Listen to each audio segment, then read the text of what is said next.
Señora Pontón, efectivamente, o Centro de Saúde do Milladoiro é un centro de titularidade municipal, como sabe, que data do ano 92 e que nestes momentos non está a dar a resposta idónea ás necesidades dos pacientes que ali son atendidos nin ás necesidades dos propios profesionais que desenvolven o seu labor asistencial no centro.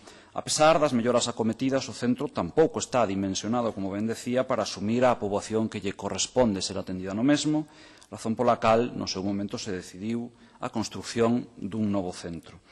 Como ben describiu tamén, foron moitas e variadas as vicisitudes que sufriu, que se teñen producido ao longo dos últimos anos en torno a esta infraestructura, pero podo confirmarlle que no momento actual hai unha parcela a disposición do Servizo Galego de Saúde. E tamén podo confirmarlle que con posterioridade a esta cesión tense realizado a revisión do proxecto que a día de hoxe está xa supervisado.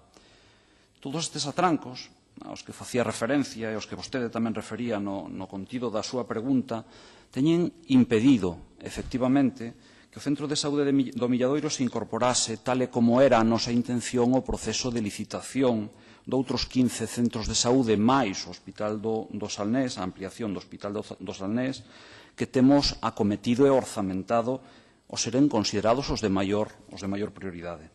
Non teña dúbida, por tanto, que ao noso xuicio este centro de saúde constitúe unha prioridade, unha infraestructura prioritaria e que na previsión da Xunta de Galicia está a iniciar a súa construcción no prazo máis breve posible. Como breve ten sido a miña resposta. Non teño nada máis que decir. Moitas gracias, señor Rubial. Ten a palabra de novo a señora Pontón.